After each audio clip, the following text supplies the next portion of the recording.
Hey mortals, Zach here with a few announcements. First, we just want to thank everyone for their ongoing support. Because of you, we've been able to continue producing and improving the show. It means a lot that you've stuck with us on our adventure so far. We've learned a ton since we first started, and hopefully you've noticed an improvement in production quality. Our internal standards for editing, effects, and music feel as though it's increasing with each episode. And upholding this new standard takes time we didn't originally anticipate when we first launched the show. Because of this, we quickly burned through our episode buffer and have been completing episodes only a few days before they are scheduled to launch. As I'm sure you can imagine, this process doesn't feel sustainable for us in the long term given our responsibilities outside of this podcast. To offset this, we are planning to take a break from our weekly releases for the next 8 weeks to afford us time to rebuild our buffer and prevent any unscheduled delays. That means our next episode will be released on March 14th, and we'll continue our weekly releases from that point on. We hope the culmination of the Nisireen arc is a satisfying time for this pause for you all as listeners, and there's a brief teaser of what's to come at the end of this episode. In the meantime, if you're eager for more content, we have nearly 40 downtimes and 8 metacasts on our Patreon you can check out if you haven't already. And for our patrons, we do plan to release content during this break for you to enjoy as well. So thanks again, and we're eager to get back to our weekly releases. Can't wait. All right, episode starting now.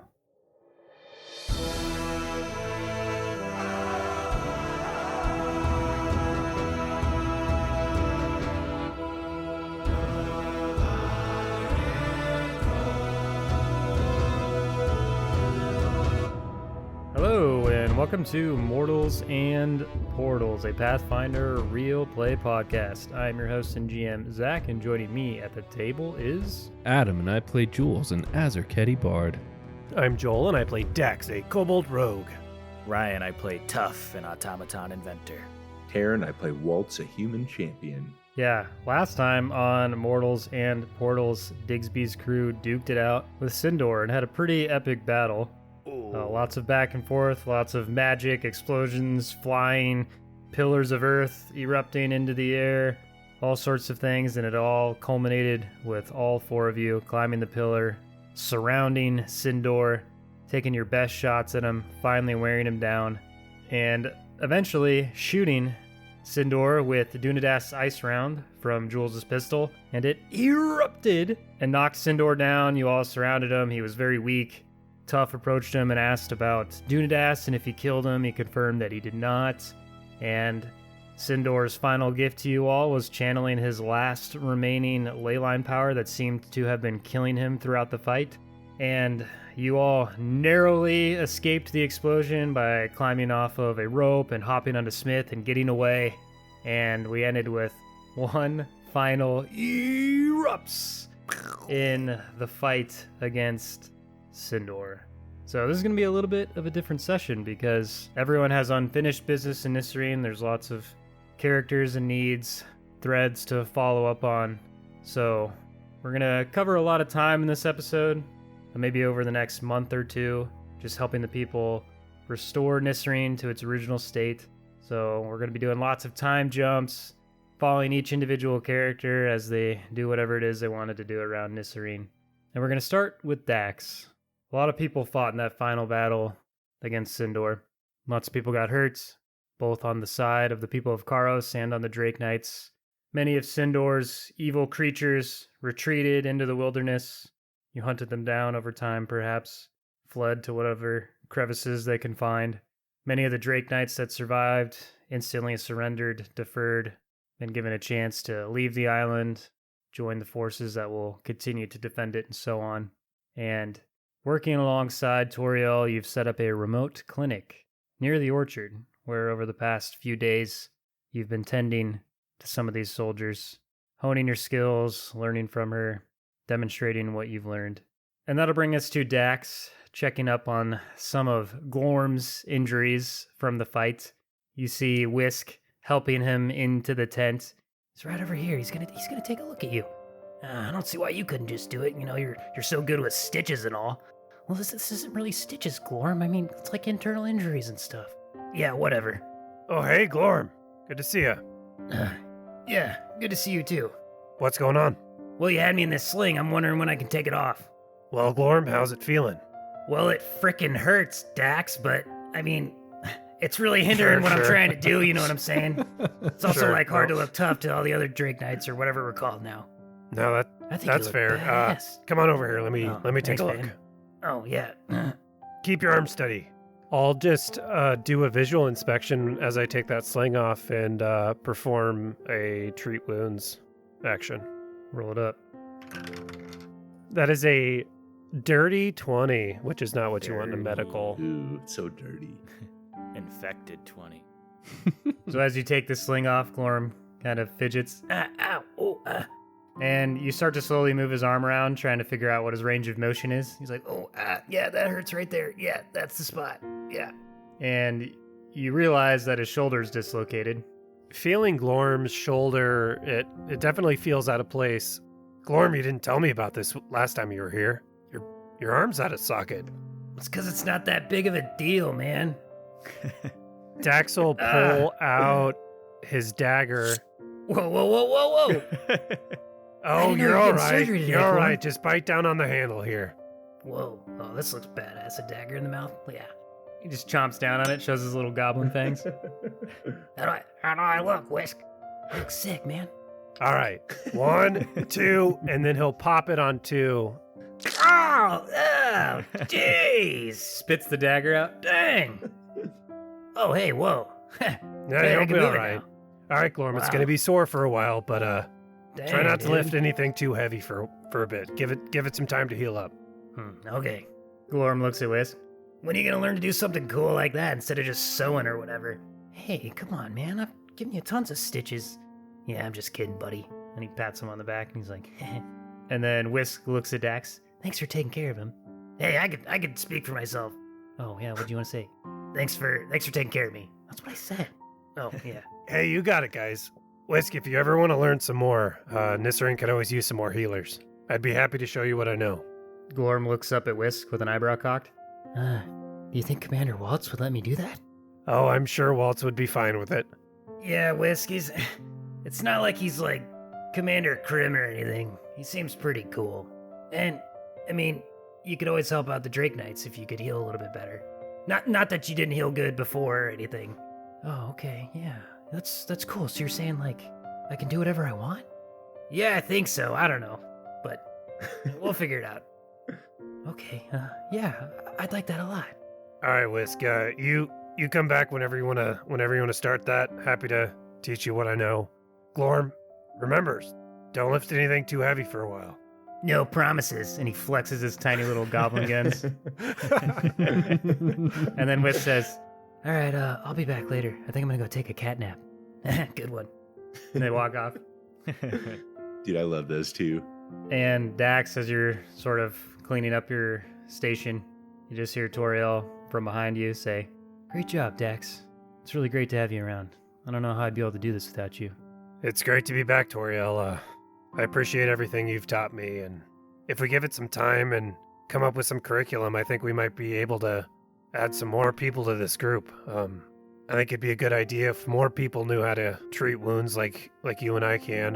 What do you think about setting up some more areas like this so people don't have to travel so far? I think that's a great idea, Dax.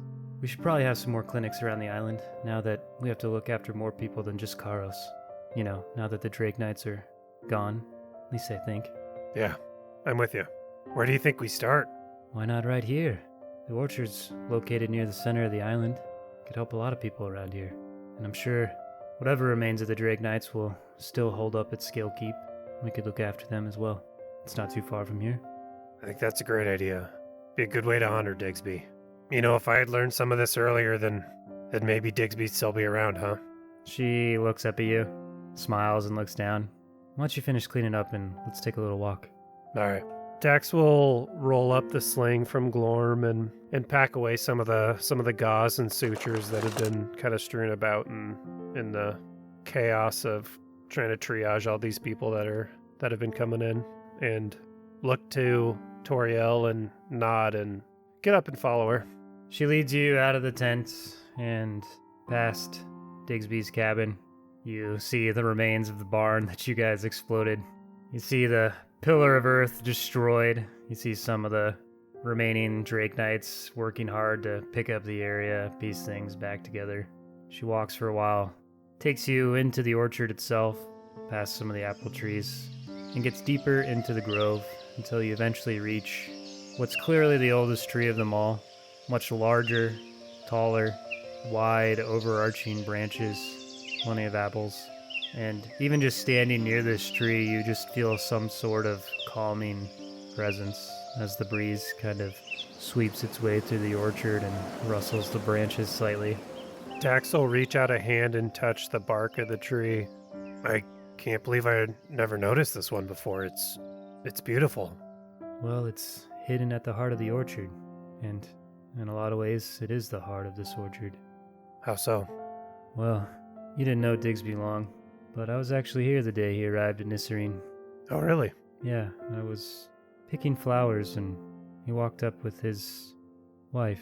And she looks at you with a little bit of sadness in her eyes. Digsby had a wife? I had no idea. Yeah, I didn't know her long, but the short time I did, she left quite an impression. Never met anyone sweeter, kinder, more gentle. She was perfect for Digsby, and he was perfect for her. They came here to start a new life, start a family, and they started this farm. Well, that's what it started out as. Really? Yeah, and his wife, her name was Silver. She wanted to start an orchard. I don't know all the details. It became hard to talk to Digsby after that, to get straight answers out of him, but something tragic happened and Silver was taken unexpectedly. Digsby buried her here where this tree stands, and as I understand it, she had apple seeds in her pocket when he buried her, and she was a druid of sorts, and I don't understand magic much, but it seems like something truly magnificent happened, and this tree grew here, fueled by her magic, her love for him, his love for her. And from this tree sprouted his apples, and the way I see it, Digsby just always viewed his apples as a reminder of her, almost as if this tree, the apples, embodied her presence in a way, gave him new purpose in life, new meaning. It's what drove him to keep going. It's why he cared so much about them.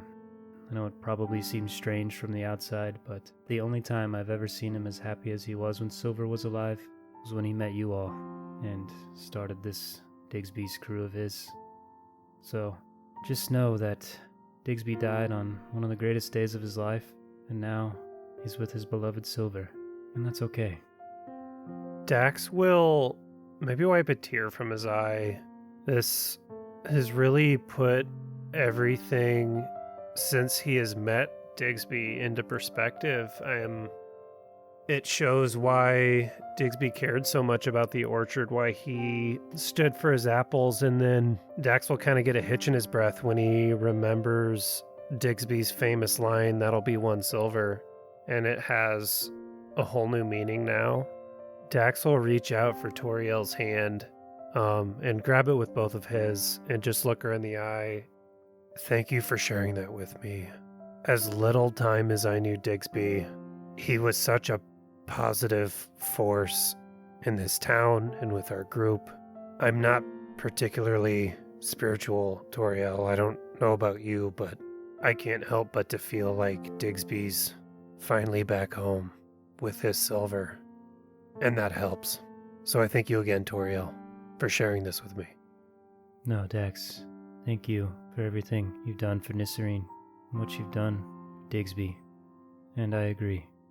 Somehow I know that he's where he's always wanted to be, with who he's always wanted to be with. And as she says that, a breeze rolls through the orchard, taking a few leaves off of this magnificent silver tree that brush past your clothing, land at your feet. You can't help but feel like it's Digsby or Silver, perhaps both, reaching out to you and telling you that it's okay and they're at peace. Looking at the leaf that had fallen just perfectly at his feet, almost as a sign, Dax will bend down and pick it up, turn it over a few times in his hand, and reach back to his bag and pull out his bow and fasten the leaf to his bowstring. just as a reminder of Digsby and everything he's done for Karos and his crew of friends. Dax will slowly look back up to Toriel. Thanks again for everything. I'm looking forward to getting some more people trained in medicine, and in the meantime, I'm gonna go help Edwin get this back up and running to really honor Digsby as best we can. Perfect. He's very excited. I hear him talking about working in the orchard with you night and day. I bet you That do. Sounds like a great idea. He's pretty excitable. She gives you a pat on the shoulder. And Dax, you really just feel like you have a true friend in Toriel. You feel like a weight's been lifted off of your chest, knowing that Digsby's at peace. With that, we'll check in on what Waltz has been doing during this time. So Waltz, you're standing at Scale Keep, surrounded by your loyal Drake Knights, or whatever they are now. Over the past few days, some that were fighting for Sindor have converted. You freed any that don't want to stay, and Glorm's looking at you. So what do we do now, boss? I mean, we killed Sindor. Do you want us to go into Karos and steal any more food? No, Glorm, none of that'll be Oh. necessary. Oh, am I misreading And, that? Okay. Just remember, nobody here is obligated to stay in the Drake Knights. All right, everybody's free. They can do anything they want. Sindor doesn't control you anymore. Well, Commander Waltz, that reminds me, just spit it out, Whisk. Oh, yeah, I was thinking about working with, that Dax guy and Toriel. Learning some tricks of the healing trade and whatnot. I've always enjoyed giving stitches, and I kind of like blood and stuff like that, so, yeah. Would that be okay? Yeah, no, Whisk, I think that's a fantastic idea. Oh, wow. And, Glorm, I guess that reminds me. And I'll look at Glorm and Whisk. The Drake Knights are no more. If anybody else wants to stay and, do what Whisk is doing here, use their skills to protect the people of Nisireen, you're gonna be the commander, if you choose to accept the position, that is. Whoa, wait, me? Oh, yeah. Oh, whoa, yeah. That sounds awesome. Hey, listen, I noticed that you've had a dislocated shoulder for about 3 days and just now went to go get it checked out. It wasn't That's that big of a incredible. deal. You were crying in your sleep, I heard you, Glorm. Shut up. Like, just barely. Anybody who can hide their wounds from their men that well deserves to be commander. But hey, it's a big responsibility. Well, I guess, what do I do? Like, the Drake Knights, our whole purpose was, shuttling Drake eggs and feeding Drakes and giving offerings to Drakes and stealing food for Drake Knights. What do Drake Knights do now? Well, that's just sick, Lorm. Drake Knights don't do anything anymore. Oh, cool. This will be easy. Our new name will be the Knights of Nisireen. Whoa. Hey, alliteration. Yeah, no, it's Awesome. one of my favorite things when talking in any form is finding some form of alliteration. Did you come up with that yourself? Yeah, I think I did come up with that myself. It was me. I definitely believe Waltz would think that he came up with that after reading that off of Digsby's list. I love it. Yeah. It's just subconsciously in there. Well, it's really good, man. Nice. Yeah, it's pretty cool. Kind of makes me want to not be a healer because I don't think they have such a cool name. Yeah, no, part of me thinks I actually didn't come up with that, but a lot of me thinks I did. Then you probably Either did. way. Yeah, you're really smart. Yeah, probably, right? Yeah, okay. Knights of Nisireen. All right. but- Cool. Glorm, our responsibility will be to make sure the people of Nisireen are safe. That's got to be your number one priority, all right? You think we'll see any action doing that? I finally got my first taste of real combat, and I freaking loved it. Well, listen here, Glorm. If you do your job right, there won't be any action. And that's the tough part. It's really difficult to have a successful community if you just, enjoy killing so much.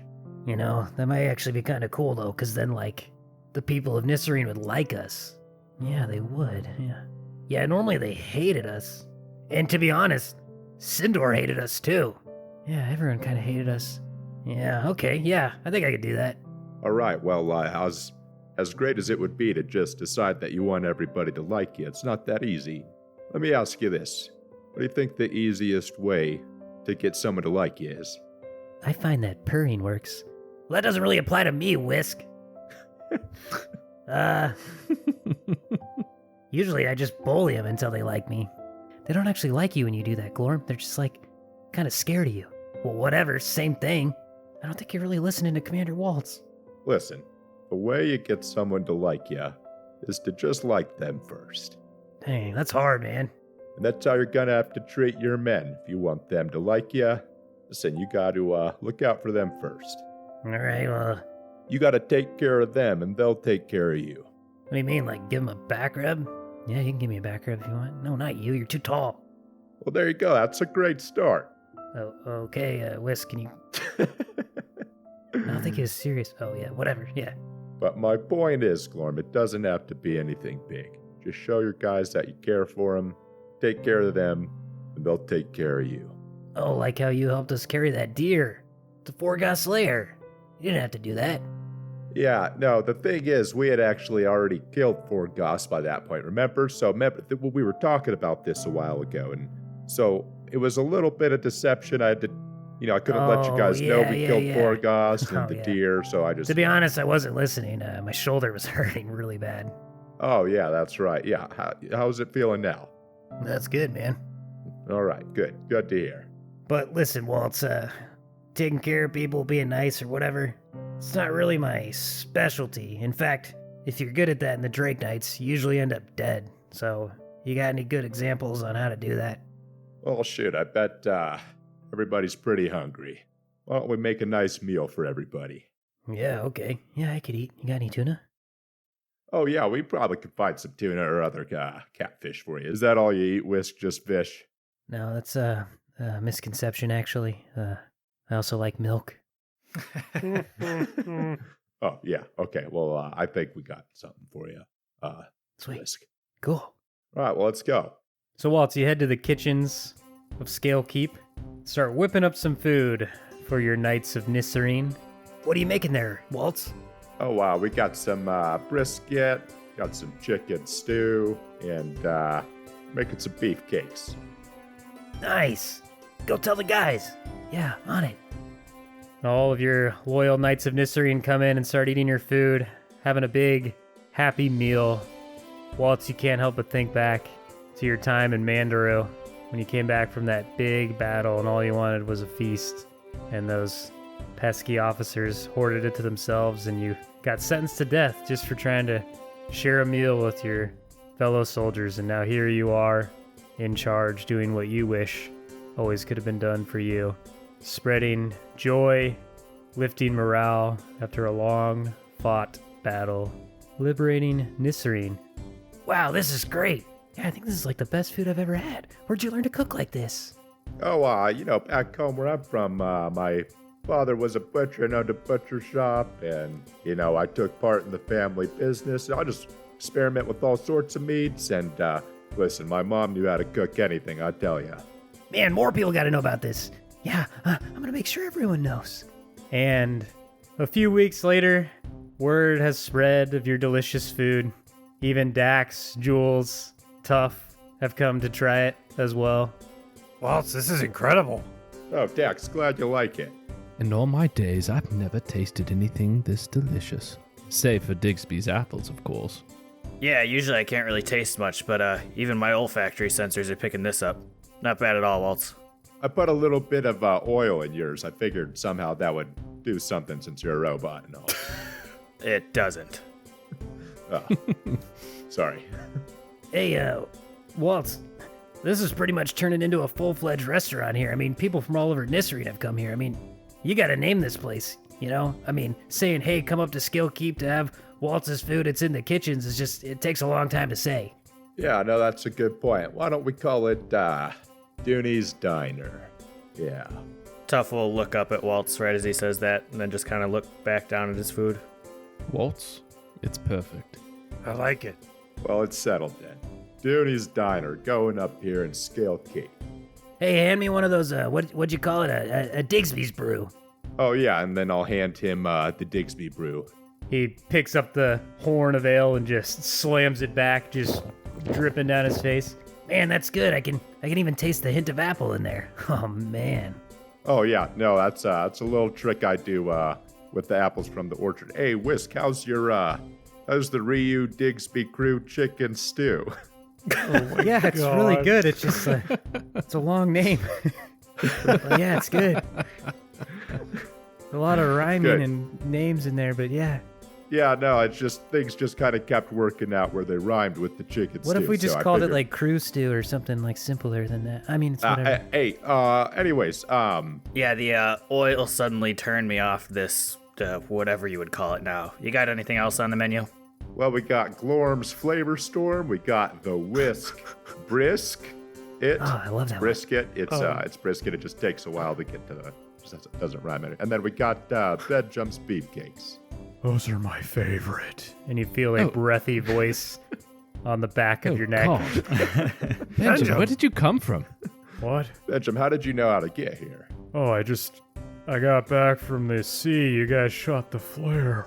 Yeah. I got back and I was starving, and everyone was just talking about this food, and I just followed the aroma all the way here. Got a fantastic sense of smell there, Benjum. That's got to be at least 20 miles, right? At least. I don't know. You know what? I think I'm just gonna go grab some coffee. And I put a hand on Benjamin.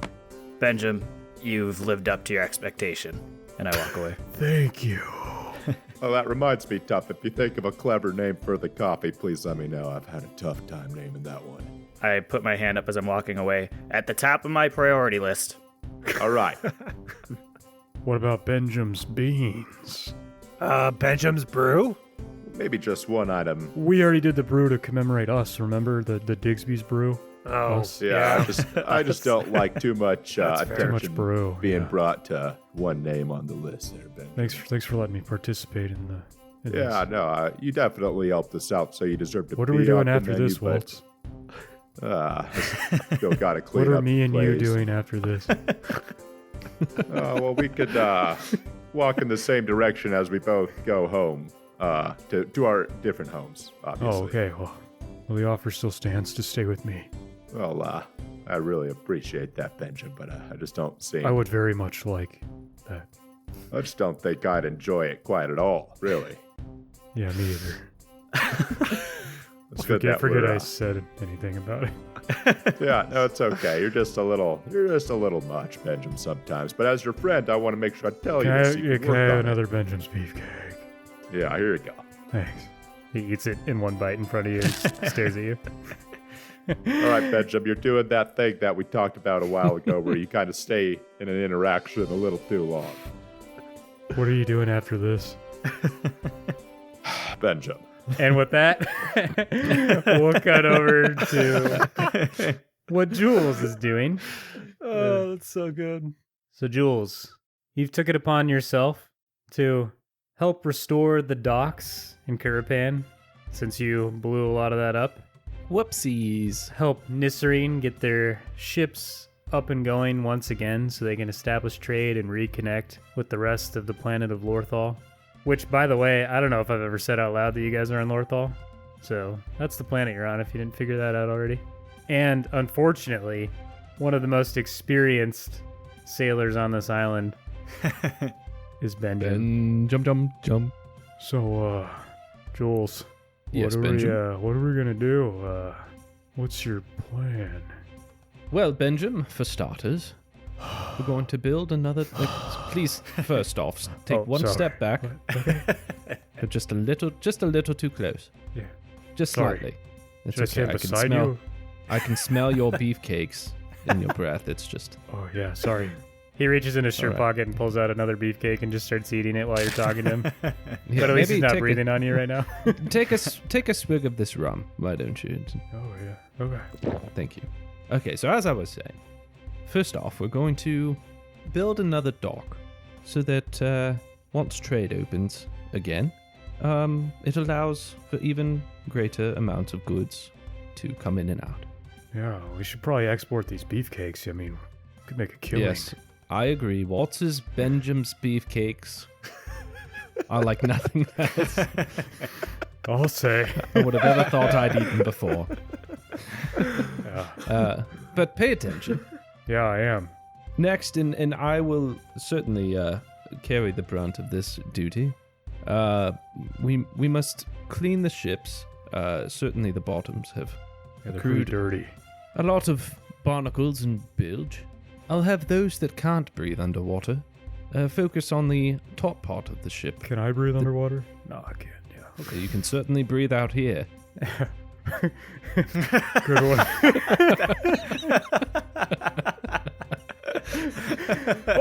He starts choking on his beefcake as he's laughing. Oh, I'll roll my eyes and I'll help him. Pat him on the back. you can't say jokes while I'm eating a beefcake. Sorry about that, Benjamin. All right, well, we best get to it. By the way, after this is all over, if you need a first mate or something, I just want to throw my proverbial hat in the ring. Sailing has been in my family for a long time. Starting with my great grandpa Sam Jum. So it's in my blood. I'll stare at him for a second. All right. And then I'll turn and start walking. So okay, all right, okay. I'll keep it in mind. Please do.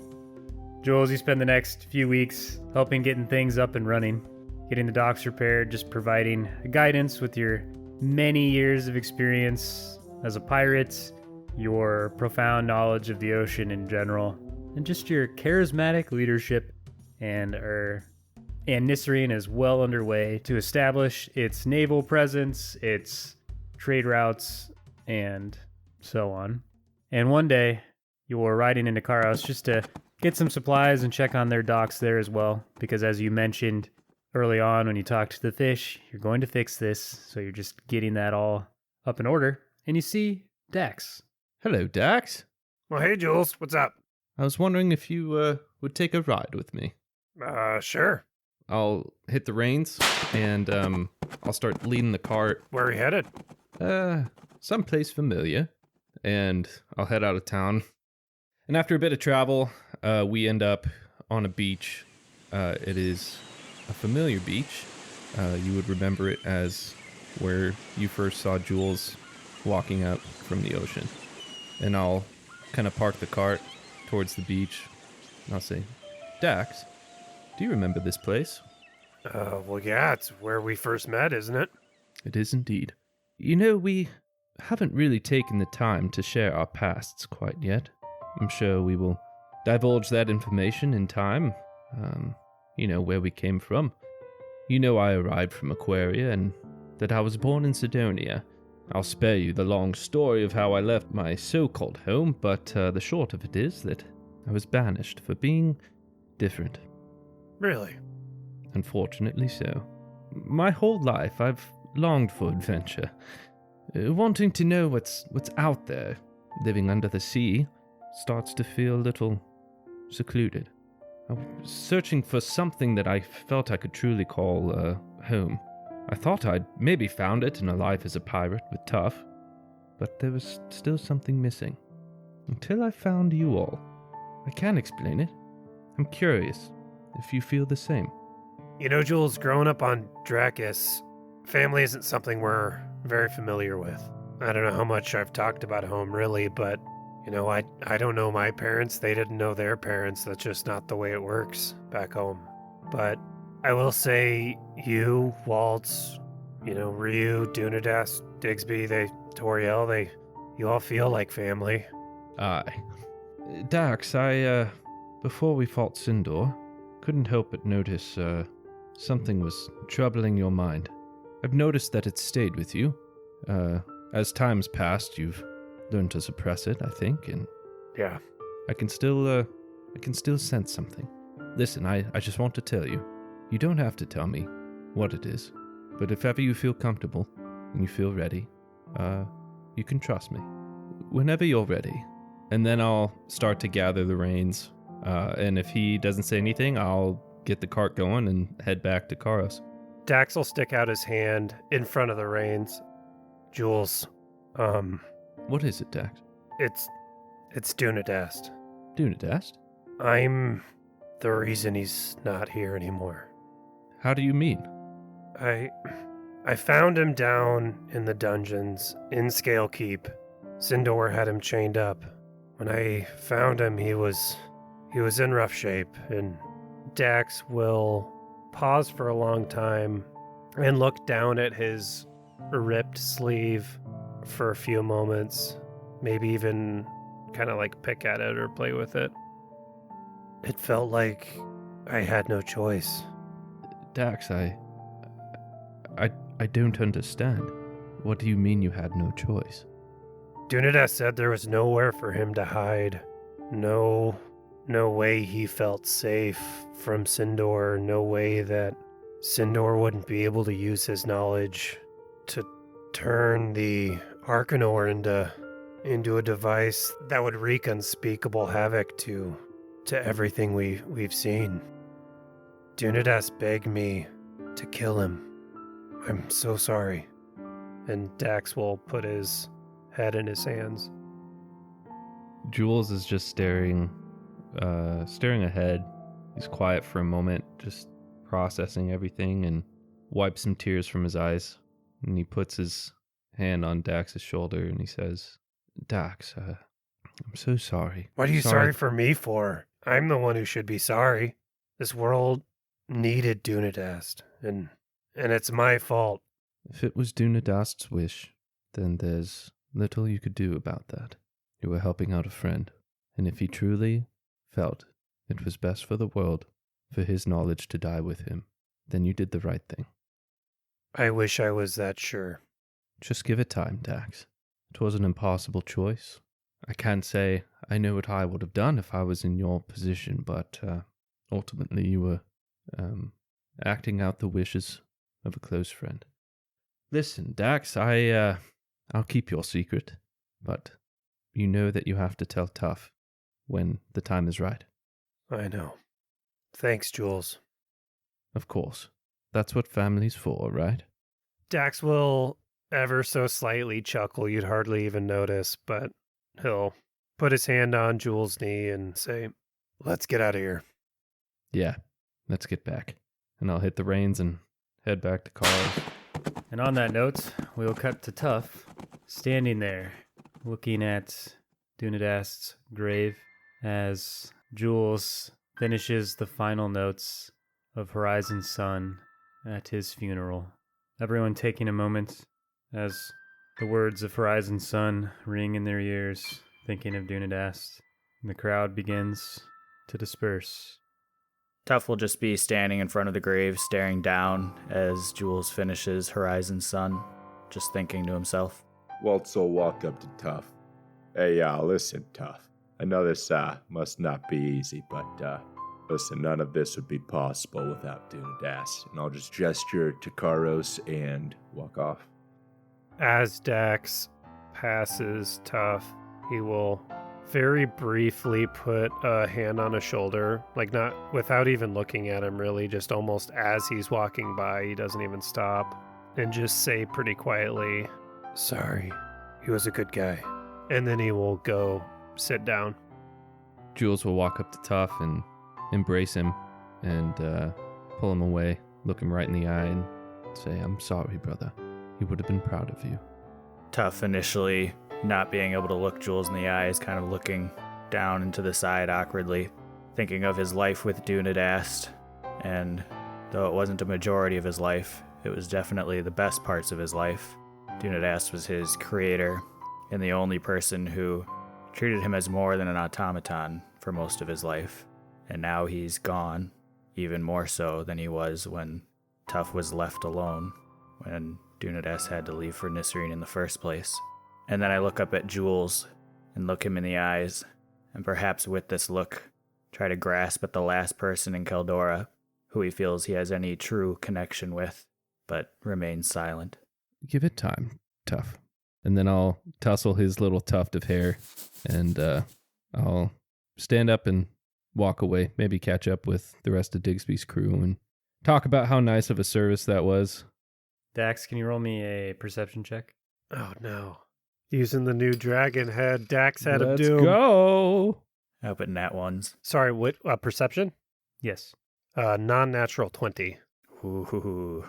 Dax, as you're walking off, feeling the stress of having walked past Tough without him knowing the truth, it was very difficult for you to be at that ceremony. Although you take some comfort in knowing that Jules knows, you still don't feel completely unburdened, obviously. And as you feel stressed about this and think of Tough, you sort of glance over your shoulder and see him with his head hung low.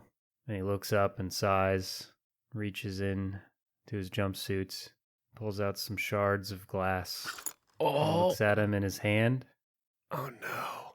pondering them for a moment, Oh. and puts them away. I call out to Jules. Hey, Jules. Yes, Tough, what is it? I'm guessing Dunadast's got a lab somewhere here, right? Yes, he does. I know where it is. Yeah, point me in the direction, please. I'll take you there myself. No. I'll be fine alone, if you can just tell me where to go. You see that humble hut just over there? That is Dunadast's home. You'll find the entrance to the lab underneath his table. Classic Dunadast. Yeah, I'll catch up with you guys. There's just something I gotta take care of. Take your time. And I will make my way to Dunadast's lab. Tough. You will walk in to Dunadast's hut, taking note of how simple it is, how inconspicuous everything looks. You almost scoff at the fact that Jules told you where the lab is in the first place, because you quickly pick up on the signs of the positioning of the floorboards, the table. You can see some signs on the floor of the dust being moved as the rug was moved to reveal the trapdoor. Push the table to the side, move the rug. I'll stomp on the floorboards a bit, see if I can find one that sounds a little more hollow than another. After a few stomps, you feel a revealing thud. Put your fingers underneath, lift it, revealing a trapdoor with stairs into a cellar. Let's get this over with. You walk down there, ignite some torches, and immediately can tell that Dunadast did not have much to work with, but was doing his best down here. A few lab tables, some vials, chests in the corner. Huh. Little more bare bones than Garanar, huh, Dunadast? Tough, you see a lot of things you want to check out down here, but are determined to investigate this vial. Spent some time going through some of Dunadast's tools, rummaging around. Before getting started, I take the goggles off my forehead, place them over my eyes, maybe flip a few notches on the side to get some lenses to pop down to help magnify one eye. Use a technique Dunadast taught you long ago, essentially destroying the remaining shards of glass and extracting any moisture that remains within them by converting it to gas and then reconverting it to liquid. Not sure if that's possible. Don't at me. Tough can do it. Fantasy world. Chill out. After many hours in this lab, investigating, running through this painstaking process, can you roll me a crafting check? I too will use my new dice, Joel. Heck yeah. I actually have layered information you're going to find out depending on how well you roll, by the way. Oh. I got an 18. After extracting what little moisture you can, you then apply it to some special parchment you've applied some chemicals to that will react to whatever liquid you place on it, giving some indicator of what it is. And as you pour the few drops of liquid from this vial onto the parchment, you see it shift its color to a greenish yellow. And as you observe it, you know you may have done something incorrect in your process that has tainted the results to some extent, Dang knowing it. the variation in color.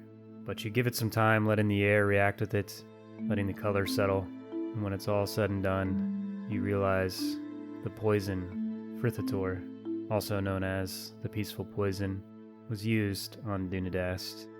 You know, this poison was designed for the healers of Haleham back on Mortifar to help terminally ill patients in a lot of pain pass on to the next life, but has its uses in the underground with assassins, criminals, agents that may be captured and would rather die than forfeit information or be subject to torture. You know that it's difficult to get your hands on this type of poison, but you do take some solace in the fact knowing that if this is what killed Dunadas, then he surely felt no pain, and that it only works on subjects that are willing due to its magical nature. But you do know there is some other liquid mixed in with this that has tainted the results, but because of your mistake in the process, are unable to deduce what that is. What is it, Zach? It's blood. Dax's blood. If he rolled really well, yeah, I would have known it's like blood. And if he rolled even better, he would Which have known makes it's it like worse cobalt blood. because now he thinks that it was tainted. Probably, I would think. Frithador, huh? The reason I even have these shards of glass from the vial is because I had gone to investigate that cell where Dunadas was. Do I have any sense that Dunadas might have used this on himself? Not necessarily, because when you found him, he was suspended in chains, and the vial was far from him. So you wouldn't directly infer that unless there was some elaborate staging going on. No way you could have used this on yourself. You were poisoned, but you could only take this if you were willing. Now, why would you be willing, and who would be willing to give it to you, is the real question here. While you're pondering this dilemma, you sit down in the lab and finally take a moment to observe everything else that's in there. And you look over and see a familiar chest in the corner.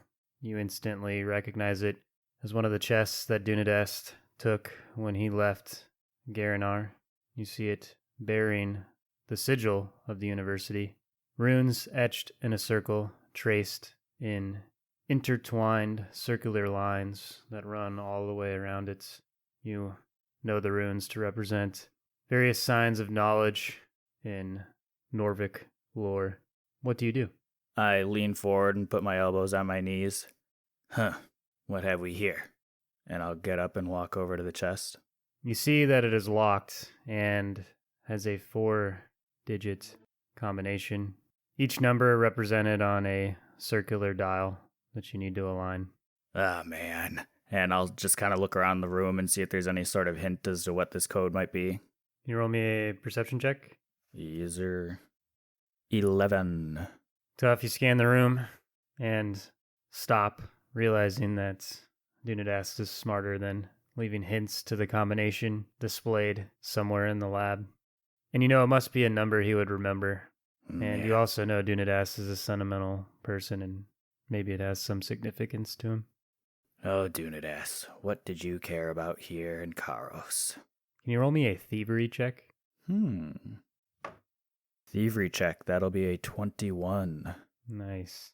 You squat down to the level of the chest, your elbows on your knees, inspecting it, knowing you don't know much about Karos, and you start to notice the dispersion of wear on these dials.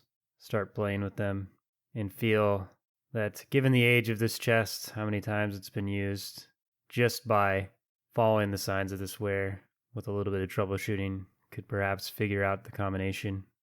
After spending some time turning it, hearing a few clicks, you align the 4th and final number, hearing a final, satisfying click as the chest lifts open, and realize the combination was 4984, the year you were created. Oh, he's the password child. Adam knows. Tough do will know. sit in silence for a moment and breathe out a sigh and wipe away a tear. You lift the chest open, and all you see is a tattered notebook. I pick it up. Can you roll me a perception check? You open it up and it says, perception check. it was Dax. If I ever die, it's Dax. All right, I got a 15. You spent some time flipping through this. A lot of it's confusing to you, almost perhaps because of the emotion of the situation. Maybe not in the right headspace. So you take some time to go sit down in the corner in a chair and spend a few hours going through this book. A lot of it is schematics for various things, notes, ideas, some information about Dunadast's travels since you last saw him, some even before. You see the signs of his scattered note-taking, sometimes pages containing incomplete thoughts, calling back to notes on another page, or something you could never possibly understand, but if he read, might dig up a deep-rooted memory that he could use to complete these notes, So disorganized. which is feeding into a lot of this confusion. And as you're flipping through the book, you pause for a moment as you see schematics. And in this schematic is a drawing of you, or at least you think it's you. You don't know why else Dunadas would be sketching crudely drawn robotic cats. And illustrated next to it is the idea for an extendable tail and instructions on how one might craft this given enough time and resources. And you can tell just by the page that this schematic is on that Dunadas wrote this long after he left Garanar, showing signs that he had been thinking of you all along. Tough will stare down at the schematic, look up. So you never did forget about me, huh? And you continue to flip through the book and pause again because your eyes are drawn to this very complicated equation, one you really aren't in a position to understand. You almost can't believe Dunadas could understand it. Study it a little bit, knowing some of Dunadas' habits and backgrounds, and wonder how even he could come up with this equation. Part of you even wonders if he did. And you look further down the page, seeing instructions, further schematics, information, and realize this is very clearly instructions on how to build an Arcanor. Garanar, you may still get what you asked for yet. And, excited by your discovery, continue to flip through the book and get to the last page with any sort of writing on it. You look very confused at this one as well. It seems like another incoherent collection of thoughts. Can't quite understand it, but it looks like it was written quite recently, as it looks like the freshest ink in the book. There's a date written on there, roughly 2 weeks ago. After talking with Digsby's crew, you know that this is around the time they arrived. You see some etchings of the planets and their rotations, some dots that, given your limited knowledge of nodes and some of their locations, at least the most prolific ones, using context clues, can deduce that he was trying to figure out if certain nodes could align on this date. There's lots of equations written off to the side, complicated math, and you can see the result of these equations is that these nodes couldn't possibly have aligned anywhere near this date. And then you see in bold the words, "The Keepers," with a question mark next to it and an underline beneath it. And underneath that line lists Dax, Waltz, Jules, Ryu, Tough, with a question mark next to it. Keepers. And I shut the book closed, tuck it away, and I'll make my way out of the lab. And with that, we'll fast forward. The rest of you have been in Nisireen for a couple months, taking care of all of your duties, anything you wanted to get in order before you left. Some of you maybe wonder if you do want to stay here, but you know there's so much more out in the world to explore. After spending time talking to one another, feel that it makes sense for you to travel together, even if it is for one last time, as you take a ship to the mainland, Benjam's ship. But that's for later. That's in the morning. You have one last night in Nisireen, and Jules has gathered you around to unveil something near the docks of Karos as the sun begins to set on the horizon. So what's all the fuss about, Jules? Well, as you know, I've been coming to the beach every night for the past couple of weeks.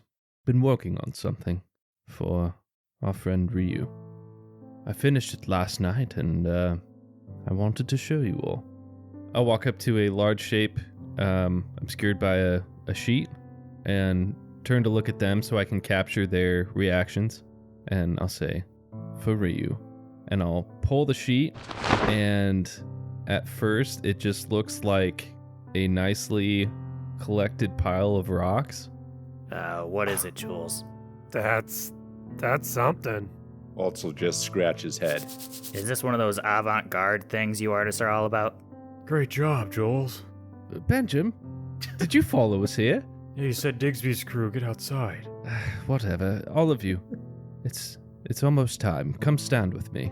And I'll turn around to face Karos as the sun is setting behind us. I'll wait for you all to come stand next to me, and once everyone's in line, as the sun begins to set, even though the statue doesn't look like anything when you look at the statue, the setting sun casts a shadow that goes towards Karos, and it is clearly a familiar silhouette of our friend Ryu. Oh, that's cool. Whoa. Hey, I How'd think you I do kind of that? see A something statue in the of me. shadow. Jules, that's incredible. I just named a item in my menu after Ryu, but made a whole shadow portrait of him over the city. I'll look to Waltz and smile, and then I'll look back at this shadow and I'll say, "I'll forever look over Karos." So that's Ryu, huh? I thought he looked kind of familiar. And then I'll lean over to Benjamin. His hair looked a whole lot wispier when I saw him, though. Because of the wind going through his hair. Right. Dang it. Yeah, I don't know if you could get the rocks to mimic that movement. Yeah, you're probably right, but I'm no artist. Also, I think it's kind of poetic how Ryu was blind and this is something you can't quite tangibly grasp, you know? I don't Yeah. Benjamin, What? you're full of surprises. Thanks. Can you make one of me? No. I originally thought this was of me. No, okay. All right. Benjamin, the overstepping thing again. Okay. All right. Benjamin, I want you to know I've regretted every single conversation I've ever started with you. Thank you. Wow. Profound. Hey, by the way, Waltz, I've been trying to style my hair like yours. How does it look? There's like 4 strands that he normally combs over. He has it just like swished back and kind of wisping in the wind. Well, it looks good. It kind of has that thing that Duff was explaining with the wispiness and everything. It's because it's so thin. Oh, dang it. Oh no, it's not. Oh, Can I thanks. try to steal a Benjamin beefcake? Can I try to steal one from his pocket? Go for it. Roll a thievery check. He's super aware. You're going to have to do really well. About these beefcakes. Does he just have them in his pockets? Mhm. 19. If this was any item other than a beefcake, that may have succeeded. You reach out to grab the beefcake out of his back pocket. He goes, "Don't touch my beefcake!" And he slaps your hand. Ah, God, you're stronger than you look. Benjamin, I haven't made beefcakes in 2 days. That's disgusting. It's fine. I've only sat on it a couple times. Tough sniffs his hand. Ugh. Smells good, doesn't it? Hey, why don't we all have one last night at Bumblebrooks before we head off? What do you think? I'd like nothing more. Yeah, I could use a good time right now. Yeah, it sounds great. As the group starts to walk back, Jules will just take a moment to look at the statue, and he'll put a hand on it, and he'll just say, "I'll see you around, old friend." Oof. And then turn and catch up with the group. So you all have a wonderful final night in Nisireen, enjoying Bumblebrooks. One last time, everyone you know well is there.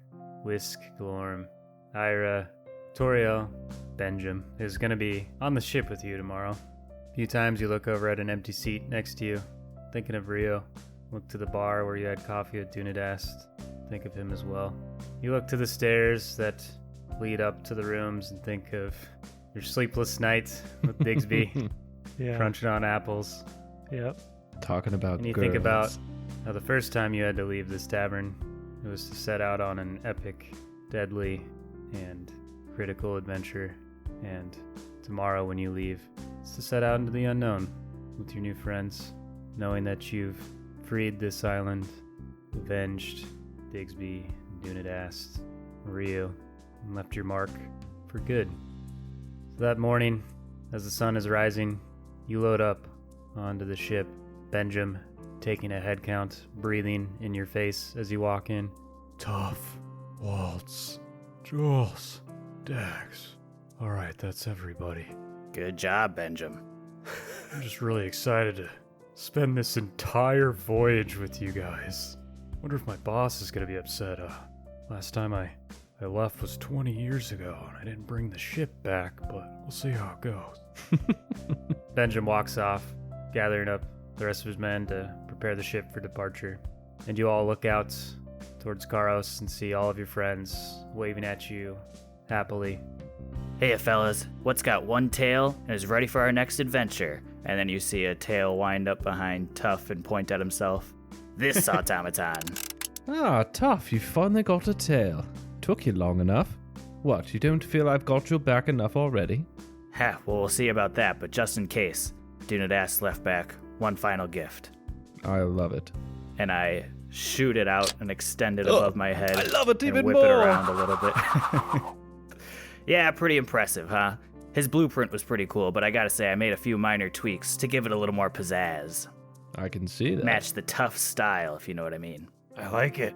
Yeah, thanks, Dax. I like your, knife. Pretty cool. I mean, it's no tail, but, you know. Thanks. Oh, speaking of, shouldn't you have one? Well, technically, yes. I lost it back home. Ah, well, sorry. I only had the parts for one. That's all right. I'm getting used to it. Waltz will look out over the horizon back at Karos and Nisireen and say, I'm going to miss that place. Jules will lean up against the railing of the back of the ship and smile and say, we can always come back, and wave at him. I'll miss some parts of it, that's for sure. Guys, I don't think you're making big enough deal out of this. Look at this tail, and I whip it around again. Benjamin departs from the dock. Everyone in Karos cheering for you, waving, applauding as you say goodbye to your friends.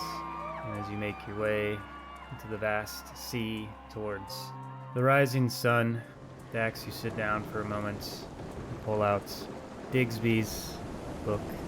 You've been spending some time reading through it, and a certain passage calls out to you as you think about how you're all setting off on a new adventure, putting the past behind you, moving on from the sorrow, and looking to your new purpose, and you feel compelled to share it with the group. Hey guys, will you come over here a second? What is it, Dax? Now, what's going on? I retract my tail. Ugh, fine. Dax will just hold up the book to signal to everybody that he's about to read from it. And Dax, now that you know Digsby's backstory, you can tell he's talking about himself, but it feels very fitting how it applies to you all. And you begin to read, again, all of you, hearing it in Digsby's voice. Whether we know it or not, we all have a vision of what we want out of life. Something that drives us, pushes us to keep going. Whether it be to live a certain life. Dax will think back to his home just a little bit as that passage is read. To find our true love. Jules will lower his head slightly, thinking of Kyra. To be surrounded by family. Tuff will retract his head back slightly, kind of surprised at how applicable the words of a stranger are to him. Or to protect the ones we hold most dear. Waltz will adjust his shield and the rest of his gear. But fate does not care for our plans. This life, it gives and it takes. But just as harvest comes and goes, so too does our pain. For the same dirt in which we bury our sorrows sprouts new purpose. It may not be what we planned, but it's a gift we cannot refuse, for ourselves and for those we love. And your ship sails off into the rising sun towards your new purpose. But in a different ocean, on a different planet, we see another ship, this one set against the setting sun, an all-black ship anchored off a remote island. A dark, hooded figure wearing a dirty and torn cloak that billows in the wind watches a raft rowing towards him, towards the shore of this island. A tall, lean, and menacing bugbear piloting the ship, his dark beard flowing in the wind, with a crooked fang protruding from his lips, Yes! steps out of the boat, walking towards the figure. The hooded figure, with its head low, says, Do you have it? What? The bugbear, towering over this short, stocky figure, says, Aye, but I wonder, why shouldn't I keep it for myself? Have I not paid you well enough, Captain? The rest is there for the taking. and he gestures to a chest resting in the sand, glistening from the setting sun, bearing the sigil of a 3-pronged flame encased in a diamond. Oh, well, that's part of the problem. No one man can offer such riches honorably. Makes me wonder who will come looking for it. Your ignorance precedes you, Crookfang. You may be the most feared captain of the Silvera, but to the rest of Caldora, you're nobody. Just another proverbial empire on the brink of collapse. Crookfang grimaces, looks angry with a furrowed brow as he reveals his crooked fangs. Look here, you little weasel. The figure looks up, revealing glowing red eyes that contrast against gray, lifeless skin and a white, bushy beard. His voice deepens and booms with an unnatural echo. Give me the compass! Crookfang's demeanor changes. He blinks and calms himself, as if entranced, pulling a compass out of a pouch and slowly hands it to the figure. Take your loot! Be gone! Crookfang slowly walks to the chest, loads it into his ship. The figure watches as the sun disappears on the horizon, darkness engulfing him. He looks to the compass, opens it as a projection of the system of Caldora illuminates before him, revealing its 7 planets, mimicking its orbits, each planet containing dimly glowing dots upon them. He stares lifelessly at the map, then furrows his brow as he observes the 4th planet from the sun, Lorthal, the elvish homeworld. He touches the planet as it expands before him, begins to rotate it with a gesture of his fingers until he observes the brightest glowing dot of all. A slight grin creeps across his face as he snaps the compass closed. And that is where we'll end our session. Yeah, stay tuned for the next arc of Mortals and Portals. But you know what, guys?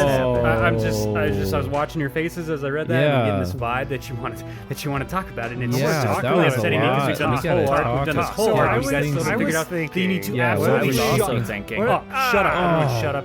We'll talk about it in the downtime. I think I know who- Shut up! The guy with the- And we're gonna talk about it in the Zach. downtime, which is for patrons, where we Oh. react to the most recent episodes. If you want to hear that, check that out. Man, guys, it has been so much fun. We are just so thrilled to go on to the next arc. It's so much fun. Again, we'll talk about all that stuff in the downtime. And per new tradition, we just want to take a moment to read some of the great comments, other things we see online about the show, just to say thank you. And again, if you write good reviews, put up comments, stuff like that, there's a chance we'll read it on the show, because we just want to let you guys know that we see it and we appreciate it, and it doubles as me being able to thank the crew for all their hard work. And again, I'm going to butcher, actually, I don't even know if I can butcher this name, because I don't even know how to say it in the first place, so I'm probably going to naturally butcher it, but this is a cool review we saw the other day on Apple Podcasts, and it's by the Hey Guy, something like that, Hey Guy. And he titled this review, Peak Actual Play. Thanks, man. Oh, by the way, so everyone calls it actual play, and I know, I don't know why I subconsciously, like the first time we did the episode, called this a real play podcast. I don't know if people use that term, but it's too late, man. It's already ingrained in my mind. That's why I say the intro. We're a real play podcast. But yeah, Peak Actual Play gave us 5 stars. Appreciate it, man. And he said, was browsing the Pathfinder 2e subreddit and saw that these guys were just starting. Listened to their first 2 episodes and was immediately hooked and been a mortal ever since. Consider supporting them on Patreon because they're really the coolest dudes in the role-playing space. Hey, good job, guys. right You're about also that. cool. because Did you hear that? Like, Just our like podcast my is mom Rival says. Reviews. And then he mentioned a Reddit comment reviewing the show that said, "A really good litmus test for me is whether or not you could imagine that if the power went out and they couldn't record, the game would continue because that's what they were there to do." And yeah, this show is great. Listen to it. Thanks, man. Really appreciate it. Thank I'm you, glad that guys. vibe comes across where, like, we're not like this performance first sort of thing, and we are just playing. Like, yeah, maybe we take a moment to reset our lines so they're clear for you guys, and we do some light editing to cut out light editing. There's so many lip smacks we have to cut out. Yeah, just some editing to cut out all the boring stuff. But we hope it feels like you're just sitting there with us at our table and playing alongside of us. And yeah, really appreciate you taking the time to write that review. Really is the fuel that keeps us going. So thank you so much. Thank you. And Thank we you look forward to seeing to y'all Hyundai. in the next arc. We'll see you next time, mortals. All right, you guys ready? But it's not today. Really quick, how much health did I lose that one time, Zach? Was it 7 damage? That one With time. like Cool writing thing. that down, like that's for you to track, bro. I know, I forgot immediately after you said I think it. it though. was 7. 7's fine. Cool. I don't got Hey Zach, you know you're like running the whole game and playing every turn, and like Hey, I I can't keep realized track my of my own mistake health a long time ago, but Can you keep track of my health while you're at it?